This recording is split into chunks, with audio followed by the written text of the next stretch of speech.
Welcome to Together by AGCI. I'm Marissa Butterworth.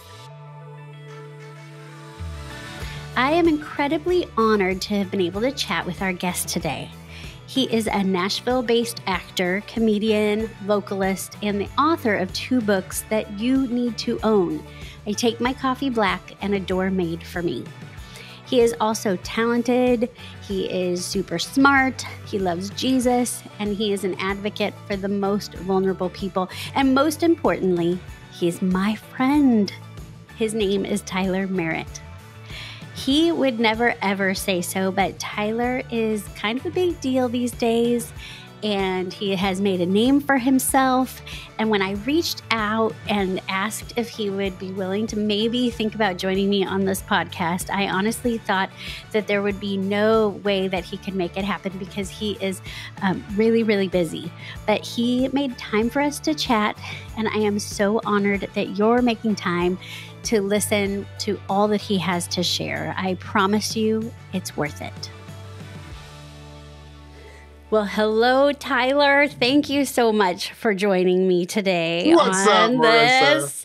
It's so fun to have you here. I know I've said this to you before, but I so appreciate that you would join me on here to talk about your book. I met you. We both have different stories of like when we remember meeting each other. Right. And I mean, for me, I met you back when we lived in Nashville, like 2000s, sometime in there. It's been a long time. It doesn't seem that long ago. And you were a musician. My husband was a musician. And so our paths crossed. And I remember that we would talk on the phone because I worked for a management company, and you would call looking for the person who was the manager, and you got me. Right. And so right. I remember chatting with you that way. How do you remember it? That seems like a whole other lifetime ago. It was. Right. And what's funny is back then, I don't think it all occurred to me. I don't think it all really occurred to me that you were Jesse's wife working for the management company. And Totally. So whenever I ended up putting you and Jesse together is when I think about meeting you kind of for the first time. But I do remember It was a long, long time ago. And I was a huge fan of your husband's band, Daily Planning. Like I absolutely loved, I mean, I still love Jesse. How dope is that dude? I do. But too. yeah, we go way back. Way back. I mean, so it's been fun, but because we've been friends, and I mean, we've really been connected like on Facebook. So it's like a comment here or there, nothing crazy. But because we were friends, I saw that you were releasing a children's book. I had already bought and listened to your past book, which is I Take My Coffee Black. And I don't know. So for me, because Jesse's a creator, I obviously love to support and buy whatever my friends are creating because it means a lot. I don't know. On our end, it's like when someone supports you in that way, it means a lot. And so I heard you were releasing the children's book. I pre-ordered it. I had, some kind of idea that it was maybe based on your story, but I don't even know if that was real or I just, made that up in my head. But I received the book in the mail. It was a surprise because I forgot I had pre-ordered it. I got it. I cracked it open, was like, oh my gosh, so fun. Took it up to my office to where I am now, cracked it open, read it, and 5 minutes later, I literally was in a puddle. I had been crying. I even read the back of it, like the last page where you have like a note from the author. But here, I'll show this book. Anyone that's looking, can you see it? It's A Door Made for Me by my friend, Tyler Merritt.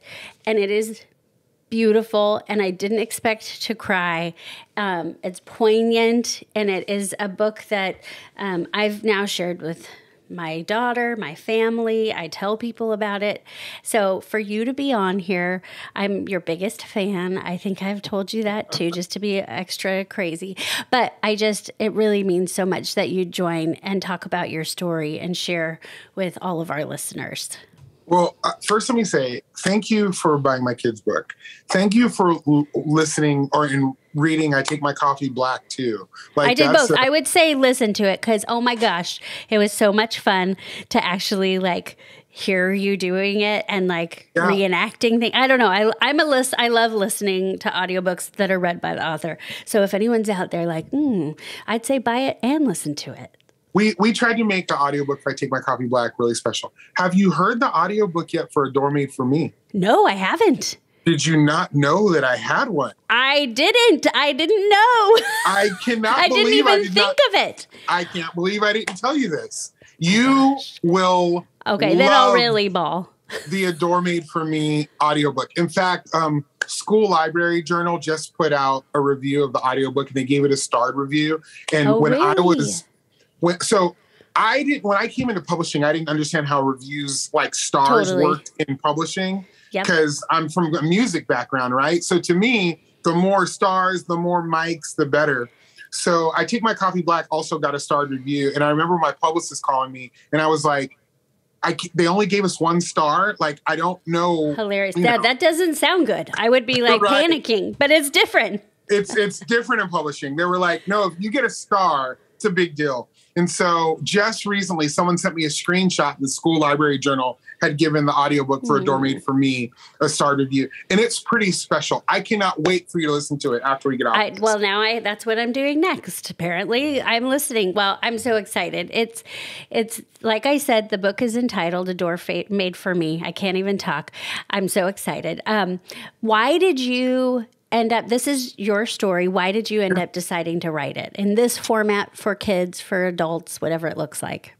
So when I was thinking about writing a kid's book originally, I had a lot of different ideas, right? Like, there were so many avenues that I could go down. And I being a creative, I started creating these characters and all of these things. And I knew I was going to write a kid's book. So I drew up, I think I had read almost every kid's book I get my hands on.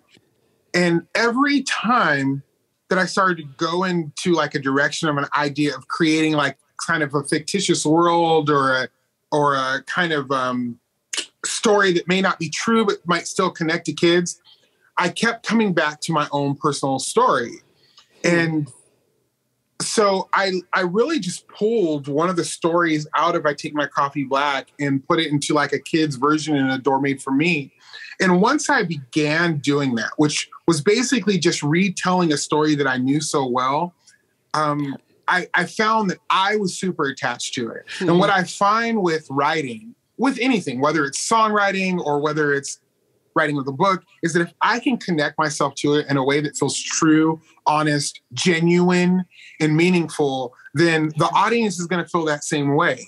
And surprisingly, A Door Made for Me ended up having levels to it that I just didn't imagine were going to come through. Yes. People that reach out to me about it, although it was about me and my discovery of kind of my Blackness being a problem for some people, the acceptance piece of this book, the part of loving yourself for who you are, is a universal thing that we all need to hear. And the responses that I get from so many people based on that specific topic, it means the world to me. I love it. And we all struggle with that. I think that is a piece of why I was crying for sure. Because, I mean, if you're listening, if you've ever listened, you know probably that my daughter is Ethiopian and she's Black. It's a journey for me of empowering her and helping her to do well in the world that we live in. And that this book, it tapped into all the stuff that I've seen her struggle with as a young Black girl who's turning in, she's a preteen. She's going to turn into a beautiful Black woman. And I want to at least have her know that even though I don't have the shared experience necessarily in all of this, that I see her, that I believe her, that I can be someone she talks to and be an advocate as well. when she does experience this, and she has experienced this, people not loving her Blackness, it's and not accepting her. So that it tapped into that, and then it tapped into identity. It tapped into who we are as people. There's a part you give second chance, but it's hard. You talk about how it's a real assessment of our world. And it's interesting. I think kids' books are so brilliant. And this book nailed it because, you talked about this story, and I take my coffee black, but if kids' books force you to be eloquent and they make it so that like every word counts because you only have so many before you lose them. And so it was just like perfectly, the story was just woven so perfectly and beautifully to capture all of that. And so I'm just so proud of you. And I'm so glad that you wrote this story because it is powerful and is already making a difference. I appreciate that. And for a couple of reasons, but I wanted to note that it was important to me in this book that the illustrations, we presented a dark-skinned Black boy. Yes. Because I'm a dark-skinned Black boy. And I go deeper in my adult book about some of the struggles I had as a young kid being dark-skinned, and how easy that was for kids to make fun of or to talk about. But it was really important for me in this book to make sure that the kid who represents me in the book had dark skin as well. Not only so that dark-skinned kids could see themselves in it, but to continue to normalize the beauty of all of our skin tones. Yes, good. I love that. And that's something important. We don't always get to do. No. And I mean, obviously representation is huge and all of that kind of stuff, but I love that it went deeper and that you wanted to make sure that this color was represented as well. Like, and he's just your perfect color. And your illustrator did a beautiful job. Lonnie Oliver, I'll tell you, when I went seeking out an illustrator and I saw some of his early drawings, and we sought him out. What was great about it is we're both huge Kobe Bryant fans. Really? Yeah. And I saw a picture that he had drew of a young kid with a Kobe Bryant poster in the back. And I saw this picture and I was like, oh my gosh, I feel like I'm this kid in this picture. And then I thought, I feel like this guy could draw me. He could draw my heart and communicate that. Yep. And there's a little nod in the book. If you get it and people read it, there's a little nod in the book where I'm wearing like a Kobe Bryant jersey. It's like an LA. I love it. I didn't even notice it, but I wouldn't. I'm like so behind on all of that, but I love that. There was a little nod in there. Yeah, that him and I both kind of agreed on. I love that. And if you know it, you just automatically pick up on it. You're like, okay, you see. Yeah. Oh, I see it now. See, I wouldn't have even known that his number was 24. See, this is... My kids would be ashamed of me right now, but we won't. They don't listen to this, thankfully, so they'll never know. I'll tell you, I put little things in there. I love that. Just the same way with my book, like my adult book, I put jokes in there that I feel like very few people will know, or kind of lean towards my own things. I used to have a pet rabbit here in Nashville. Okay. His name was Kid. So it doesn't matter. It's not really important. But in the book, there's a rabbit in the book. Oh. And so I ask kids after they read it, I'm like, did you see the rabbit in the book? And some kids are like, oh my gosh, you completely know it. And some kids are like, I didn't notice it all. I'm going to go back and look through it and be like, here's a rabbit right here in plain sight that I didn't see the first time. And I didn't even notice. I love it. All the little sneaker things. Well, that's what's fun about writing a book or songs or anything. Yeah, you can... Yeah. You can put all that in. Well, will you give us a little synopsis of the book and tell everybody without, I mean, I don't want to say there's spoilers, but without, anything, but just kind of tell everybody what it's about. Sure.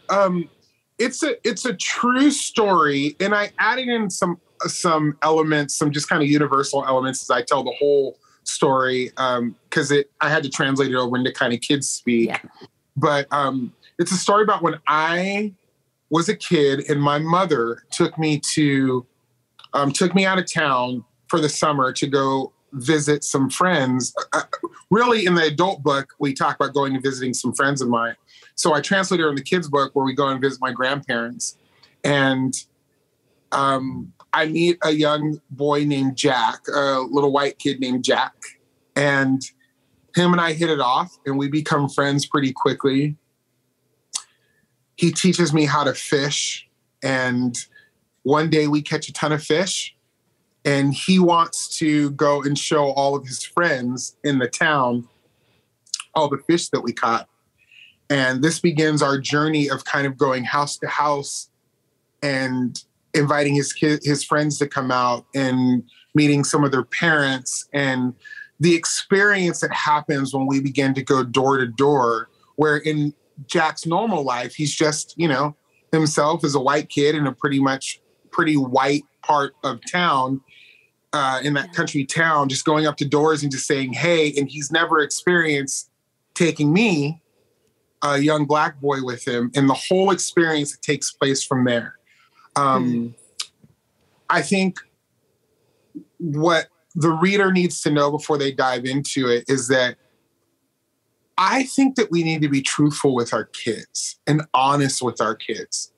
And so I made it pretty clear that not only was it hard for me to walk through this experience, but that it didn't resolve really peachy. It didn't resolve with a big bow. There's not a bow, yeah. That's what I think is so...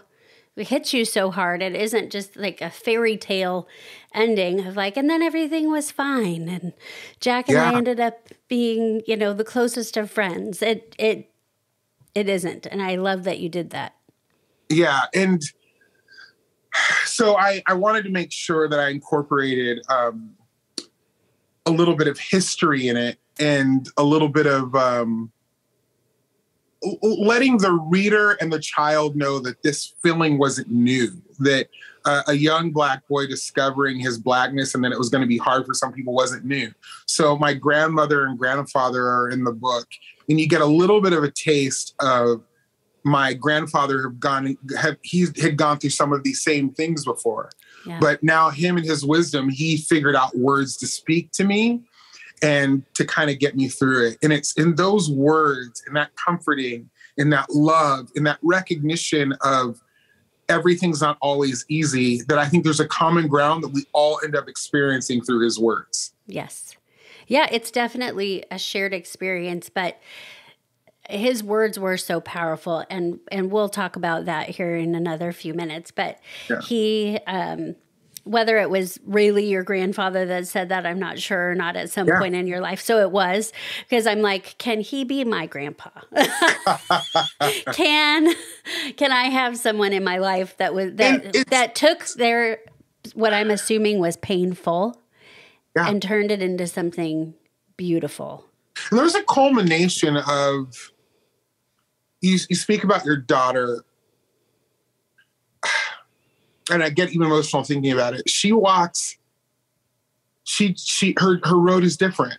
Her road is different as a Black woman in America, as a young Black girl in America. And she needs to have voices that feed into some of the struggle that she's going to walk through, to let her know that she's perfect just the way that she is. Yes. That she is loved just the way that she is. And, hear me, I'm not saying that some people need to hear that more than others. What I'm really saying is that sometimes hearing those words come from someone that looks like you, that has been through some of your shared same experiences, really can turn a page in your life for the better. Yep. Oh, I agree. Yeah, and that's what I think why I bawled, and why I hope for this and more voices like this, and why we try to, as white family with the last name of Butterworth, like whitest of the white. It's a joke, but it's not. Like, we're a very white family. That it's so important that she sees people, and the hard thing has been realizing for me on my end of like how hard it is, like not just representation within media, but how hard it is to find representation in anything. For her, like a black pediatrician, can't find her. A female black pediatrician, not in our area. Right. A black counselor, female counselor, not in our area. Like people that are in her everyday path. A teacher, that don't look like her. Right. I'd never thought about it before. I wish I had. I'm ashamed that I hadn't, but here I am now in this present time. And I mean, this is what I realize. There isn't, when people talk about representation, it's no joke. It's not like, oh, they're, surely they'll find someone. It's a real thing. And I mean, at this point in her life, she thinks she's gorgeous and beautiful. And part of that's been because we speak that into her. Her brothers speak that into her. And literally everyone that she meets tells her how gorgeous she is. So she's like, she's humble about it, but she knows, she knows she's beautiful and smart and all of these things. But as she's getting older, the people don't, she's encountering people that don't have that response to her. And she's got questions. I'm like, gosh, they didn't seem like they liked me, or this happened to me. And, it's a lot of talking through what that looks like. And this book gives her permission to talk through those things, because it makes it like, oh, this is real. I'm not the first person that's gone through this, even though my parents didn't go through this themselves. And it's hard for her. It's hard for us, obviously, but it's hard. So this is just a little treasure trove of experience. And with that, like, what about this experience still impacts you today? I know, like, it was emotional to write this book. How come? Like, what did that? I have my guesses, but I'd love to hear it from you. Well, let me go back and say something about you realizing some of the common things, like finding a therapist or all of those things. One of the reasons why I have dreadlocks to this day is because when I went to Santa Cruz, California for college, which I talked about, and I take my coffee black, there just weren't that many black people, and I couldn't find black hair products there.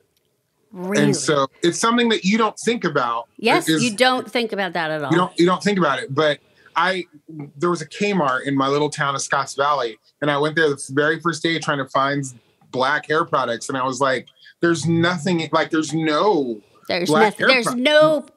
oh, and I know that Kmart. I have been to that one, and there's probably still no black hair care products or skin care, anything. Oh yeah, 100%. Yeah. And so it's things that you don't think about until you're kind of forced to go, wait, there's, your daughter or black folks are living in kind of a different world sometimes that we kind of have to figure out how to go. And so for me, dreadlocks were easy because I could go a while without having to do anything to them. Yeah. And, you just kind of find ways to adapt. Now I'll tell you how Adore Made for me, still how it affects me today. There are two really big things.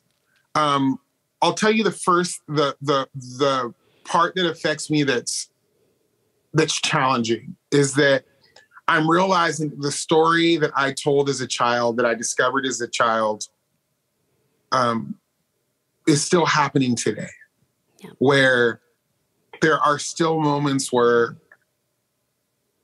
people will see me in all of my beautiful blackness. And if they don't know me, their initial reaction is to either shut a door, turn away, walk away, go into a different direction. And whether it's their built-in fears and biases or whatever it is, that hasn't changed. But I'll tell you something that's been beautiful, Marissa, is especially because of my adult, because if I take my coffee black, I get messages all the time, letters from people that say, I've had a heart shift now that I've been in this, now that I've walked through this book with you. Like my heart has literally shifted. Wow. And so now when I see someone who's different looking than I am, the first thing I begin to think of is, I wonder if they're on their way to go talk to their mother, or I wonder if they maybe like the same music that I do, or if they don't, I wonder what kind of music do they like? Are they readers? So it allowed people talk to me about how it has allowed them to open their mind to thoughts of, even though someone is different than me, and that's okay, and looks different than me, and that's okay, their difference is beautiful. Yes. And that's something that's been pulled out of the book. The other thing that is super high impact for me, that is probably one of the most moving things for me and chokes me up even today, is there's a part in the book where my grandpa says, he basically says, hey, make sure that you open doors for the next kid that's trying to come through. Yes. And when I read that out loud to an audience for the first time, I broke down, because it occurred to me that that's what I've spent the rest of my life doing. I've committed my life to making sure that the next person who walks through a door, I'm there to open that for them, being welcoming to them on the other side. Like, that experience kind of shifted my life into making that kind of a life calling for me. And it's funny, as I look back, I think about how many times I had people pour into my life and saying, Tyler, sure, this is about you, but it's also about all those other people that need to walk through doors for the first time. Yep. How are you, Tyler, going to help these individuals walk through the door and realize that they are going to be okay? And I've committed my life to that now. And that's what I feel when I read that book, and how it still affects me today.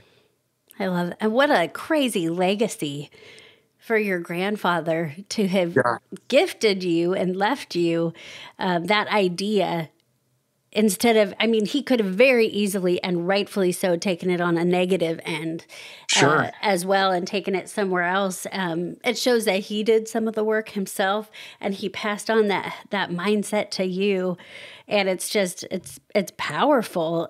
Yes, like you say, for wherever you are, that who do you want to be? Do you want to, be someone that never finds their door, and past that, that they close it behind them, or, do you want to be the person that opens that door and holds it open for everyone else? And that's what, I mean, it hits so hard in your book. Yeah. There's a moment too where I feel like we're giving away all the book, but it's a kid book, so go read it. But, they still have to get it for their kids.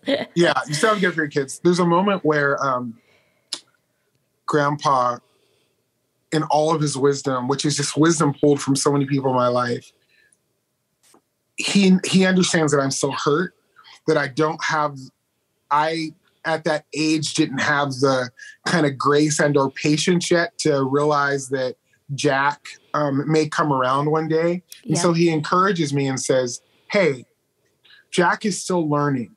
Yes. And if you hold out for him, it's okay to be hurt. But know that there's people out there that are still learning, and they can come around. Basically saying, Tyler, there's hope there. Tyler, there's hope there. And that's what I want to encourage everybody who's listening to this podcast. I, as a Black man in America, I do not have the privilege to just give up hope. I just don't. Yep. And so no matter how difficult it gets, no matter how crazy it may seem, no matter how endless our battles may feel, I'm going to always hold on to hope. And I hope to pour that into all of the young people that come behind me, Yep. And that's what this does. I mean, and, the parents that are watching this too, or watching or listening, because it does, we're all on our journeys too of what that looks like. And, it changes things, those words, and the hope, if you didn't have it, I don't know what our world would look like, but right. I'm hopeful too. I'm joining you in being hopeful too, choosing to be that when there are times where, it doesn't feel very hopeful. We've been through it as a country, and so this book is beautiful in that your grandfather, and I won't even be able to quote it now. He talks about, I think you said, like, in this situation, how can she hate me when she doesn't even know me? And that hit me really hard, because that's something that Harper said to me, like, how can this person hate me when they don't even know me? And so, yeah, just like your grandfather validated your experience, which I think we can take notes from as parents here, and friends and loved ones, validate experience, and your feelings of anger and sadness. And I think so often we are afraid of anger. We're afraid of being sad or letting that emotion happen. We're afraid of being mad. So he didn't take that away from you of like, calm down, it's okay. He let you sit in that, and because it's wrong what happened to you. And I loved that he did that. And then, like we just talked about, he also moved you into that next place of being hopeful for Jack, that, maybe he could come along and come around and be better too, that he would learn something of that. And he was a little boy, so it's it gives that permission, but it doesn't make it right, either. And I just like that you hit all of those things, all of those points, all in this little tiny part. That's why I'm like, how did he do this? Right. How did he hit all of these points? The layers. Yeah. It's layered. And that's exactly it. Yes. And I'll be honest, like myself and my editor, who I had a fantastic editor for this book, we would just go over and over and over again going, what's a better way to say this? Or how can we like have a double entendre, you know what I mean? Or like, what can we do here that says many things with very few words that some people may completely get? Like, kids are going to read through it and they're going to get the general like picture, right? They're going to go, here's something bad that happens. This makes me feel a certain way. That wasn't good. I maybe feel a little bit angry that this happened. And how can I come out of it, right? But parents that are reading it, they're going to go, wait a minute here. There's a lot of elements that are happening here. There is a young white boy who's having to walk through his own experience and learns his own story in this. So there's something that's sad that's in that piece a little bit. There's the grandfather who's having to kind of have a little bit of PTSD. Like, totally, he's watching something happen that he's seen 100 times, and now it's happening to his offspring. There's the grandmother who is a part of this story, but there's this weird unspoken piece of, go ahead, honey, you handle this one that's happening there. There's a great visual in the book too, where the Tyler character is just kind of leaning up against grandpa, and there's all of these pieces of just building and growing and changing and shifting. And that piece in there where it talks about, how can she hate me when she doesn't know me? The thing that's spoken here that has to be read into is Tyler at this point in the story has found the ability to love himself. He has found the ability to, similar to your daughter, she has had supportive things in her life to tell her that she's okay, that she's valuable. So she's able to ask the question, like Tyler is in the book right then, of going, I feel like I'm good. Yeah. Like, I feel like I'm good. Why can she not see that? And she hasn't even gotten the opportunity to discover if I'm good. Exactly. Why is she leaning to thinking that I'm bad? That you're bad first. Yes. First.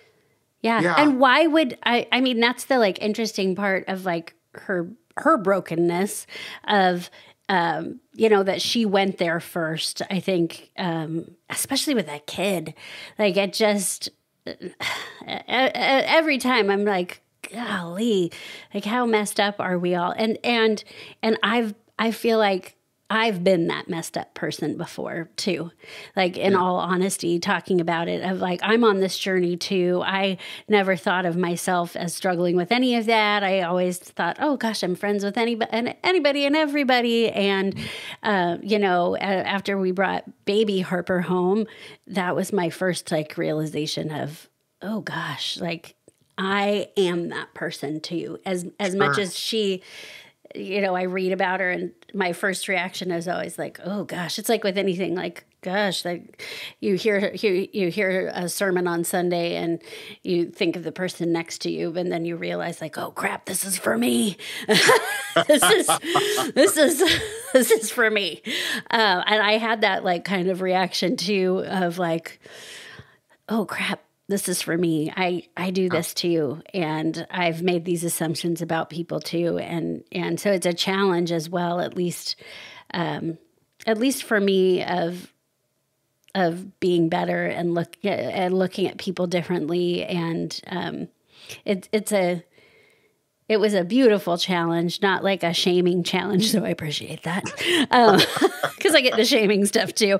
I shame myself, I'm sure enough, but yeah, I just have like, you can look at it and be like, oh, that gal, she's just so far off. And it may have looked different in my life, but I know for sure that it's been me too, that I've judged someone or looked at them or haven't taken the time, like you're talking about, like, gosh, what music do they listen to? Do they love to read? Do they, what do they do for work? What are their passions and hobbies that you just, it's the magic when it moves from just someone that you see to someone that you dialogue with and see suddenly like their humanness and the beauty of that.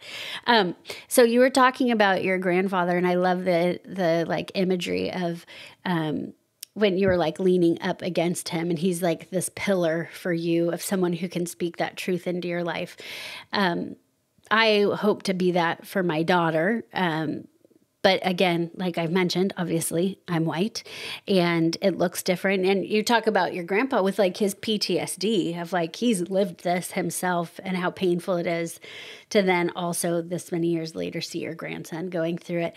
Like how can I, as an adopted mom, be an appropriate pillar, obviously not having the shared experience, but the acknowledgement that the experience is real. What can I be doing to be that? First, let me say this. I'm going to speak this to you directly, Marissa.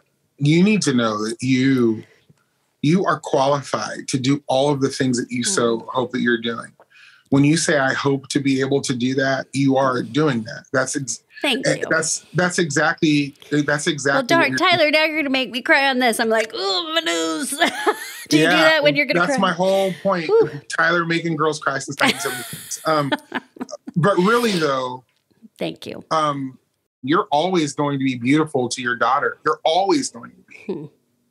Always. But the reality is when she looks through her eyes, she doesn't see somebody that looks like her. That doesn't take anything away from you at all.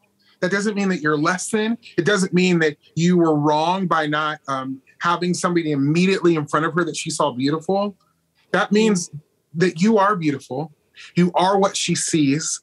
You have given her that hope, love, grace, all of those things that have turned her into an absolutely beautiful person. But also in that same breath, you have the ability to make sure that she's surrounded by other individuals that look like her, that can give her that same hope. Yeah. So it's the both and. I love that. Like you can have, it's what I always say the same thing, but when it comes to myself, when it comes to our personal story, it's harder, it's like, I believe that for everyone else. And then for me, it's my struggle. And I know other adoptive parents struggles too, because most adoptive parents that I know want to do their best for their child and acknowledge the trauma that they're experiencing, all at the same time, the trauma of what brought them to be an adoptee, the trauma of being in a family that doesn't look like them, and the trauma of not being in their home culture and country. I mean, the list goes on and on. On and on. And so it's obviously, as I was crying, like it's affirming to hear and be reminded that both of those things can exist at the same time, and that we are capable as adoptive parents of providing some of that for our children, and then providing all of it, whether it be from us or from someone else, you know, and just surrounding your kids with people that look like them and have shared experiences, have, you know, pieces of their cultural, I can't even say it, cultural identity. Yeah. You know, I love that. Thank you for that. I know that was a special word for me, but I think it'll translate to everybody else too, that we are all walking our own journeys with this. Yeah. And let me be clear. This isn't the first time that I've had that thought. I have been around enough adoptive situations and scenarios where I can see that weight that lays on the parents. Yeah. That even though they know that their heart is in the right place, they can feel like they're not qualified to do all of the things that they may be called to do. And we're living in a culture right now where people are pushing back against you, saying like, maybe you just aren't qualified, or maybe you shouldn't. And my response to that is always, the proof is in the pudding. Like, what is it that you're putting into your kid? What is it that you're putting into your child? So look, if you have adopted a child, they are in your house, they are great. This is no longer the time to go, did I do the right thing? How can I communicate? We're way past that. We're way past that now. Yep. Now we're into the pouring in. Now we're into the surrounding, doing. I hate to say doing the work. Listen, that's a real true thing. But sometimes what happens with doing the work is it can feel like that's an unreachable state of mind. Yes, 100%. Right? You can be in a great, healthy place and still be working. The two things can be the same. Totally. Yep. So, yeah. I love that. Well, and I think that with the white guilt thing, I mean, I can see how people would be, you know, offended about it. But it's a place that it's I don't want to now get myself in. It's easy to stay there and not move forward and not move out of that. And I think it's there's an idea that we should stay there as white parents, of like feeling that. And I love that. It's like you said just a little bit ago, like basically like we are where we're at. Like here's where we are at, and let's do our best in this moment. And then, you know, I look at things with all three of my kids, my bio kids and Harper, of things, mistakes I've made and things as a mom. I'm like, oh gosh. And you can decide to beat yourself up about it. Or, for me, you know, it was important for me to apologize to my children when I've done stuff that I'm like, oh boy, I'm sorry that I was not living my best life, my best parenting life there. And then do better and keep moving forward. So I love, like, here we are. You have the chance, you have the opportunity to keep living where you're at and moving forward and doing better, you know, and learning. And I appreciate you saying that, because it gives me a chance to process that, of like what that looks like in my own life. And I always think, like, if something makes me uncomfortable or, you know, that's, at least for me, I don't have time. I don't want to live in a place of being angry about things all the time. So what had triggered that feeling inside of me, and why? You know? Yeah. So, you know, if that does upset someone listening, I'd say, what about that triggered something in you that you should explore, you know, what that looks like in your own life. But I appreciate that. I think I appreciate all of that. I think, you know, I love thinking about things in a new light and with a new angle. And that's pretty huge. So, well, let me I'll tell you. Well, yeah, quick. Keep going. I was going to say, sometimes it can feel really heavy, like the journey to kind of learn more, to seek things out, this, that, or the other. And especially right after George Floyd, a lot of books started coming out. Everybody felt like they needed to read, from How to Be Anti-Racist to Caste, all those things. And sometimes things can feel really, really heavy when you choose to kind of like lean in and listen to Black voices. I think it's important to understand a couple of things. We are not monolithic, right? Like, Black people, there's not just one way to be Black. And in the same way, there's not just one way to communicate our stories. And now I know we're talking about A Door Made for Me, but when I wrote I Take My Coffee Black, like, I wanted to have a book that had the kind of weight of caste and how to be an anti-racist and all of those things, but also to be humorous, to be to connect with you, to talk about music that we might all relate to people joke about how my book is kind of like the Stranger Things of books because it takes them to a very specific like 90s, 2000s because the music Totally. I talk about. You know what I mean? The glory days of our music. But it's true. Like, the book does represent who you are and all of your, like, the facets of you. It's true. That's exactly what it is. It doesn't look like anything else. Right. But with that, what ends up helping is you as a reader, I'll tell you, they're like, as a white person reading and a Black person reading, you as a white person reading it, go, here, I am going deep into the life of a Black person right now. Like, he's taking me into his fears, his failures, and I'm walking this thing that hopefully by the end of this, I can feel like I'm sharing in the same things that he is, so I have a better understanding who he is. And then when Black people read it, they go, dude, this is my story, or these are words that I wasn't able to connect with, to communicate in a way, and I feel this, and I'm not alone here. So I say all that to say, there are stories out there. There are books. There are people that are speaking that are not going to feel heavy to you, but are going to feel like lessons wrapped in love. And I would invite parents to pursue those things because it's only going to make you better. And those things are out there and they exist. They do. I love that. And I mean, I think I've unconsciously done that, and through your book. I mean, we talked previously to this call, but there were things I think I said to you of like, oh gosh, I'm sorry you went through this. We had something similar. You know, it's just that through the whole thing. And I think those are good words of wisdom of like, it doesn't all look the same. And I think it's important to read some of those books, but you don't have to stay in the heavy the whole time. You can also read a kid's book. You can read, I Take My Coffee Black. You can watch and read. There are tons of things out there. Everybody's got a different thing. Everybody's telling their story. And you're right, it's not monolithic. There are so many beautiful voices that are out there sharing their experience. And we have so much to learn.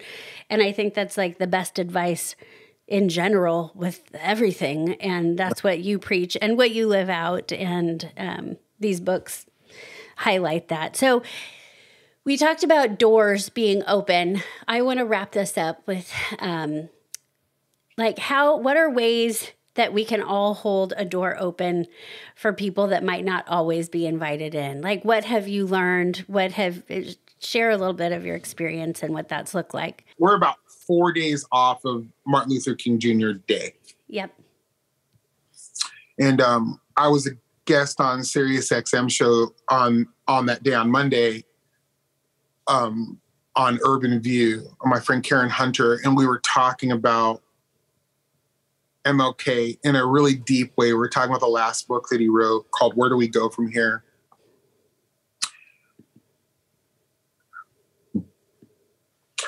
And people tend to forget when it came to Martin Luther King Jr. that he didn't just believe that racism is something that needed to be changed and defeated and worked through. He spent most of his life continuing to look at the people in whom he thought Jesus was looking at. So as he walked the earth, he was constantly looking at marginalized individuals and how could he walk with them in a better way and have forward movement for them. We read in the scriptures about how Jesus, in the late part of his life, spent most of his energy yelling at the church, saying, what you think you know is not what you know, but if you stop and look at the people in front of you, stop and look at the people in front of you and see where the need is. And if you walk with those people, you'll be doing what my kingdom has asked. Yeah. And I feel like that's where we are now. Yeah. We have the ability to stop and look around and see who are the people that are marginalized and who are in need right now. We have that ability. That's not hard. The question is will we do that? Yep. Will we do it? And Martin Luther King, at the end of his life, had walked through Birmingham, had fought for colored people for all of his life, but still, even towards the end of his life, he was going, there are poor people here. Yep. There are people that are not being seen. What can we do so that they can be seen? Because I think that's what Jesus would do. And I think that's the calling that we have, whether we are Christ followers or not. Yep. Is to look at individuals who not only don't have the doors that are opening to them or that are closing their face, but those individuals that need us to help swing those doors wide open and be waiting on the other side saying... And holding our hand out, pulling them through. Come on. We are here. Yeah. And that's not easy. No. But I think that's what A Door Made for Me is really all about. I love that. That's exactly it. That's what Jesus did. I mean, and that's when you know it's not easy, sometimes that's my marker for myself personally of that's what I'm supposed to be doing because it's not the easy thing. And that tends to, it's, the Christian walk isn't necessarily about, I'm not trying to say it's everything that's hard. You're supposed to do hard. But that's the calling right there. And that's the door that you're holding open and putting your hand out sometimes and helping pull them through. And I think that's beautiful. Thanks, my friend. You're beautiful. Oh, thank you. I feel the same about you. No, thank you. I so appreciate you taking the time to do this. And it's my favorite when I get to do something like this and I walk away. I'm like, gosh, I've got a lot to think through and process. And I learned a lot. And so I appreciate you spending the time with us to preach and teach and all the things and just share your heart and who you are. It means so much to me. So thank you. Of course. And I just want to encourage your listeners to continue to come back and listen to you and what you're doing. Because this sounds like a wonderfully safe place to be for people to really get to hear hearts. And I love that you've created that community. So thanks for having me, my friend. That was the incomparable Tyler Merritt. I'm not joking. Head to your local bookstore and buy his books right now. I Take My Coffee Black and A Door Made for Me. And then also go on to Audible and buy them there too, because I swear to you, listening to these books was so much fun. And at the end, you're going to feel like he's your friend, but he does an amazing, creative, beautiful job with them. Make sure that you join us on social media for a chance to win free signed copies of A Door Made for Me. We're over on social media at All God's Children International. If you liked what you heard, make sure to follow us and rate us wherever you listen to podcasts. It would mean a lot. Thank you so much for listening.